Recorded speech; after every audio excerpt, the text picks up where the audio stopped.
Thanks everyone for joining. I'm Daniel, and today I'll be talking about our effort to revamp Chapel's compiler frontend, an effort that we have called Dyno. We've been working on Dyno for some time now, and the goals of Dyno have been to speed up the compiler, make it easier to program the compiler because the original compiler is a research prototype and suffered some growing pains as it scaled up from a research prototype to a production grade thing. We also sought to integrate Dyno into other tools and to improve error messages that users get. So in particular, Dyno aims to replace the front end. And the most important aspect of the front end for the purposes of this presentation is the resolver, which figures out the types and what functions are called in Chapel. So, to get a kind of a visual intuition for what it does, I have here two screenshots of a program, a pretty simple Chapel program. And on the left is just this program as you would write it, and on the right is some of the information that Dyno can figure out. So for instance, we have this generic function which takes an argument and makes a tuple with two of that argument. And then when you call that function with an integer, what you get is a pair of integers. And when you get it when you call it with a real number, you get a pair of real numbers. And then if you compare these two different tuples, actually, I'm surprised that works, but you get a Boolean. And so Dyno figures out all the types in the programs, all the functions that are called and their instantiations when the functions are generic, as is the case here. And then this is a crucial step to compiling a Chapel program. So Dyno doesn't yet have feature parity with the current production compiler's resolver, but we're getting there rapidly, and this has enabled us to use this information in a variety of other places, such as tools. We'll get to that in a moment. So in my opinion, Dyno has two very important aspects that are important for anyone who wants to learn about Dyno. The first is that incremental resolution is at the core of Dyno. So the goal is to reduce the amount of work the compiler has to do if nothing has changed. So for instance, if you change the program slightly, and we'll get back to that. If you change a program slightly, then the compiler shouldn't have to completely start from scratch when resolving it and compiling it, because only a few things have changed. The other important aspect to Dyno is that it can be used as a library, and that means that we can integrate it into other tools. And here on the slide, I actually have a screenshot of a few other, a screenshot that represents some of the tools that have been written with Dyno's help. So the top image here, I'm not sure if you can see my cursor, but the top image here is a VS Code window in which we have Chapel Language Server and Chapel Check. Chapel Language Server is a language server for Chapel. It's basically there to resolve types, show error messages, and things like that. And Chapel Check is a linter, which doesn't really do any of the heavy lifting that you would expect an editor to do, but it does point out problems in your code, such as in this case, I believe the problem is that there's a do keyword and a curly brace block, which makes the do keyword redundant. So these two are written using the Dyno compiler frontend. And also we have ChapelDoc, which if you've read any of the Chapel documentation online that looks like this, you've transitively used. And ChapelDoc is a program that takes Chapel files and converts them into documentation pages, like this one.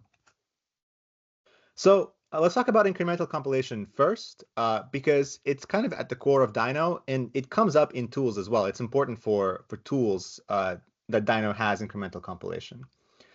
So here is what I was talking about earlier. There's two versions of the same program here. One that calls getNumber. Oh, there's two functions in this program. One is called getNumber. Oh my gosh. Two versions of the program. It has two functions. One is called getNumber. The other is that same generic function we saw earlier. And then we call a generic function with getNumber. So the result is that we compute an integer, pass it to this generic function, which creates a pair of integers. Now, we know that getNumber returns an integer because there's an integer type annotation at the very top on line 1. So when the user changes the return value from 1 to 2, nothing really changes about the types of this program, because we still know the type as an integer here, which means we know this call to getNumber is an integer, which means we know that the call to generic function produces a tuple. And the goal here is to not redo the entire work of re-resolving the program if we can avoid it.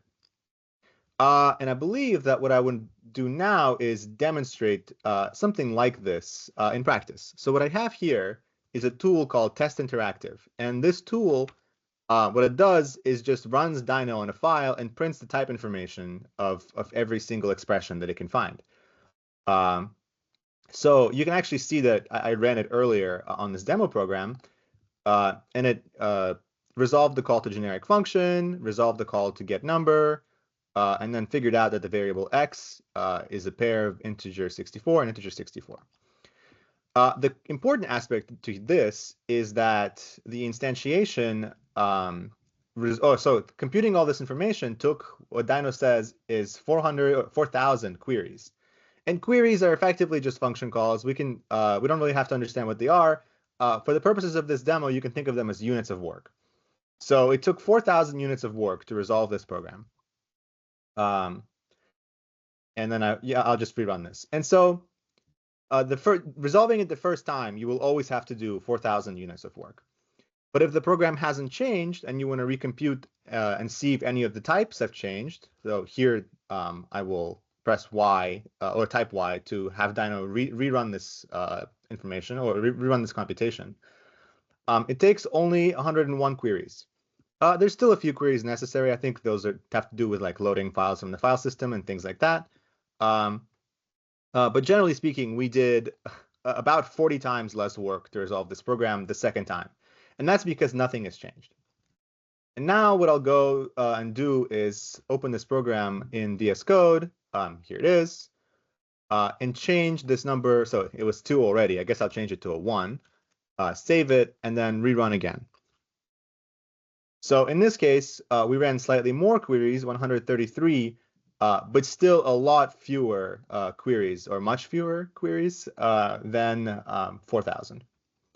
And that's an essential aspect to Dyno, is saving this work. And it's particularly useful. Oh yeah, here we go. So why bother with all of this?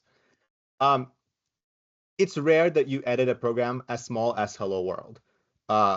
Especially if you're trying to use Chapel for bigger projects. In the end, just because the project is so big, your changes make up a smaller and smaller proportion. And so we don't want to recompile and recompute type information for the whole project. Moreover, even a single Hello World program, this is literally the Chapel canonical Hello World test, requires a lot of functions to resolve. And that's because a lot of Chapel is written in Chapel. So when you call write-len, which is the print to console function in Chapel, you're actually resolving a very big chunk of the Chapel standard library. Strings, arrays, file IO, and all things like that. So when you run Test Interactive on Hello World, it actually takes 42,000 units of work. If you recall, our previous program was only 4,000. In fact, so complicated is resolving write-len that resolving Hello World was actually a milestone for the Chapel for the Dyno team on the Chapel project. It took very long to get there. We're there now. But the crucial aspect of this is that the standard library rarely changes for a normal user, right? If you're working on a Chapel project, you're typically not changing the internal modules, which means that re-resolving them every single time is a huge waste of time and energy. And so here, Dyno's incremental nature helps as well, because if you don't have to re-resolve the standard library, you can save all that time and work. This does imply things for Dyno's overall architecture. So if you want to reuse results and recompute based on things that changed or didn't change, you must have those results still laying around. Because if you computed a bunch of information and then threw all of it away, you wouldn't be able to reuse it later. So as a result, we do not throw away results of a computation as long as they're used for something else. And furthermore, we make it impossible to modify any of the results produced in a way that can reuse them. Because if you compute some information and then modify it in place, and then try to reuse it, you might have just tainted the reused output. And so as a result, things that the compiler uses Here I get maybe a little bit technical, like AST nodes, which are a tree representation of the program, and the type information, they're actually constant. You cannot modify them. And when you compute information about AST nodes, you don't put it into the AST nodes because they're immutable, but you actually just associate it with them using their IDs. And that was maybe a bit technical mumbo jumbo, but it's important if you're writing tools based on Dyno.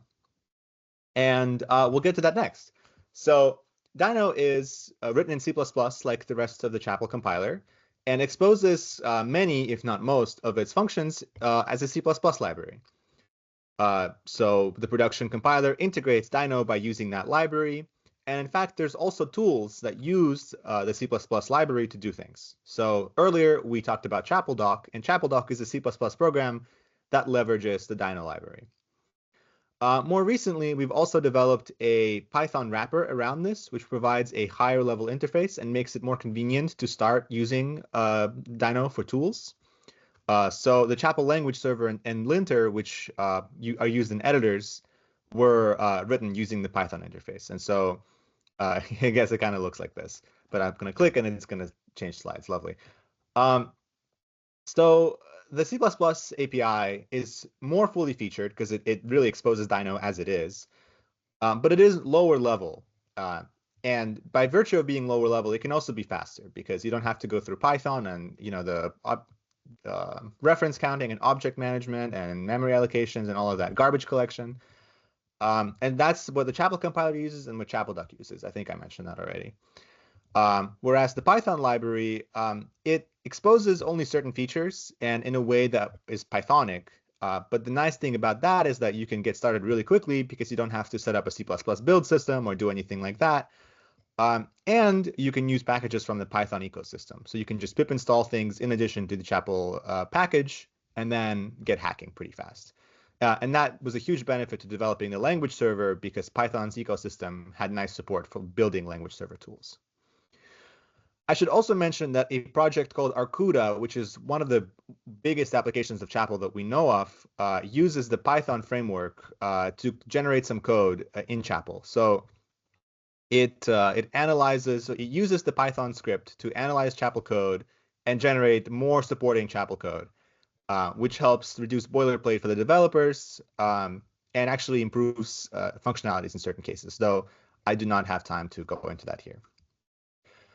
And here we come back to the value of incremental compilation. In particular, for the linter and language server, which are used from your editor, incremental compilation is very important because as you're editing the program and making changes, you're making very small changes and to very small portions of the program. I mean, unless you're using things like multi-cursors in VS Code or something, you're likely changing a single line or maybe a handful of lines at a time.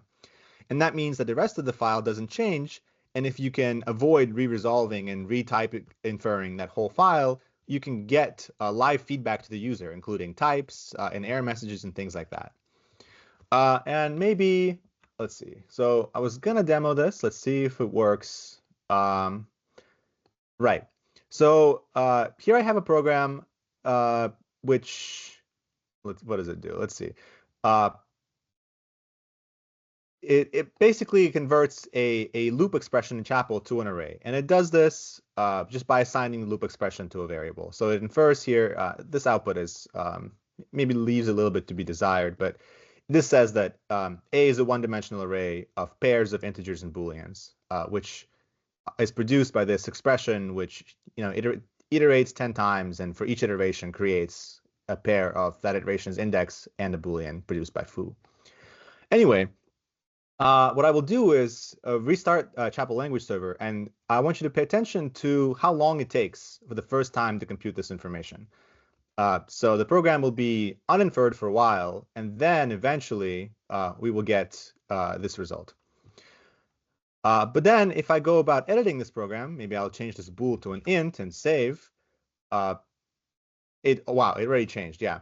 So the result here is updated to int64 from bool faster than I could get the VS Code overlay to go away and stop covering that piece of code. Maybe I'll add some new lines there. And that was Copilot you just saw. So if I go bar, oh, bar is not going to work because it's not a real thing. Back to bool. Here's bool. I really have to make this leg go further down, huh? And then if I change this to int, there it goes again. So comparing the original time that it took to infer this type, and then comparing it to the second and third times that it takes to infer this type, we can clearly see the value of interactivity. And in fact, any delay you might see is probably VS Code debouncing edits. So it might be, I think it's close to instant how fast it recomputes. VS Code just tends to slow things down a bit to avoid flickering on the screen, which I've come to appreciate. And also this happens on save. So any delay you see between me editing the Boolean and it changing is also partially the VS Code waiting on me to hit save. Right.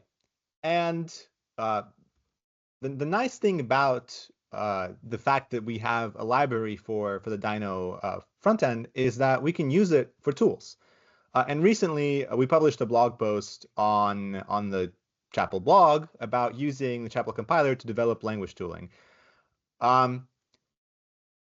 I was going to develop this in the editor live, but I suspect that might not be the best use of our time. Instead, what I'll do is actually just find this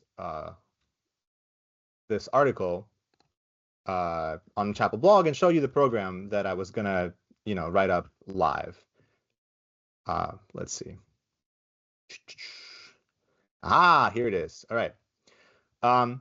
So I mentioned Chapel check earlier, and Chapel check is a linter that, among other things, checks for proper naming conventions. In fact, before I look at this program, I'm going to go back to VS Code and make a new record called some record. And you'll see right away that it gets flagged. It says, hey, this record is supposed to be camel case, but it's not. And I wonder if the quick fix is going to work. No. Okay. And then if I change this back to lowercase to make it a camel case record definition, it will stop warning me about it. So this was one of the earliest proof of concept warnings that the Chapel linter was implemented with.